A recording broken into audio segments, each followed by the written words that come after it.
Okay, here's a quick, very quick, oops, where am I going? APP setup. This is start the blooming program. Ding, ding. Decide on a working directory. Where do I want it? Oh, I know.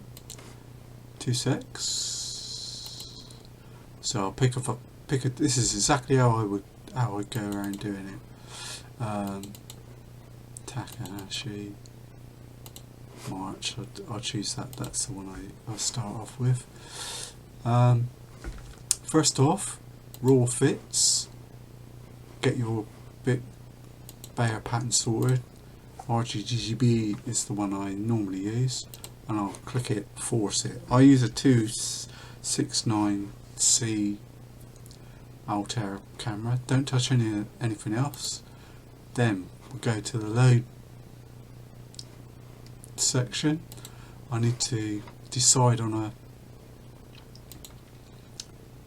directory for my working one. What I tend to do, as you can see, is I'll have a load of directories for each set of subs.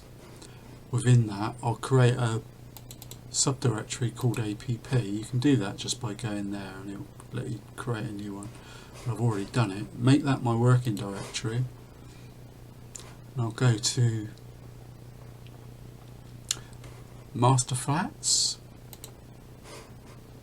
In actual fact, I've got another directory where I store all the calibration frames, one of which is March TAC new.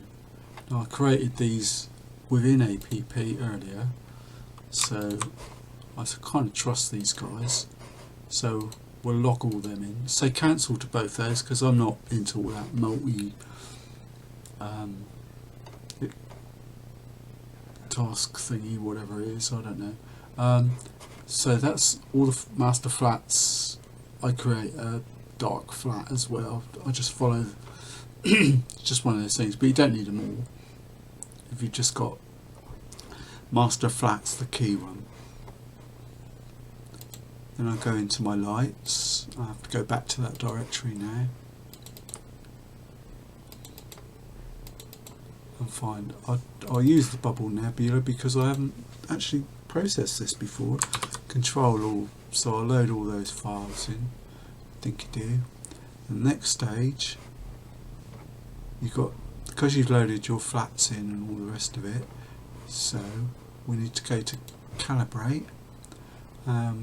Depending on how many lights you've got, there's a recommended, if it's over a certain amount. If you go on, it does actually sort of tell you median. If it's less than 20, average. I just tend to say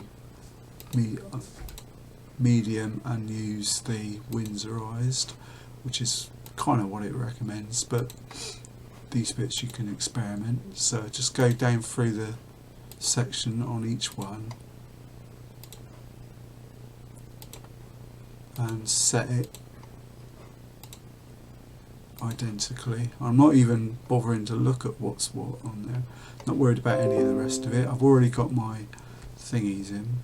The adaptive processor one, yeah, I'll leave that on. It makes no difference if it's on or off. If it's on and it's useful, it'll work. If it isn't, it won't. Assign masters to lights. Reassign them rather. Bonk. It did the bonk, but I've turned my speakers off so that I don't get any feedback. Next, analyze stars. I don't even touch that. Next one, register. Use don't know. I don't use any of those. Just trying to think. Just flick down through. Is there any that I use? No, none at all. Normalized. Leave it standard.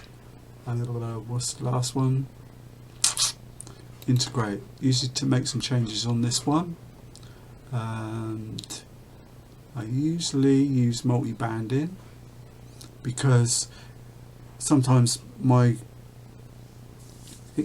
subs I'll take on different nights, so they rotate a little bit because I can't be bothered to set the scope's focuser rotating angle properly, which just means they overlap a little bit when you get the final thing. And then see, I'll go to number 2, and well, keep going down a bit for the multi-banding, enable it. 5% ain't going to hurt anyone anyway, but you can push it up if you find that where they overlap it's a bit hit and miss, it doesn't look very good.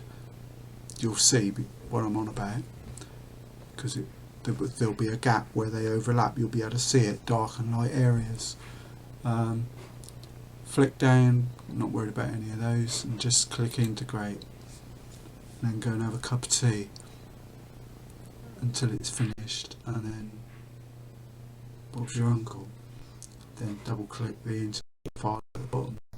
It's going to take a while, so I'll pass you back to the video. Where are you, video? Stop! No, stop that bloody thing!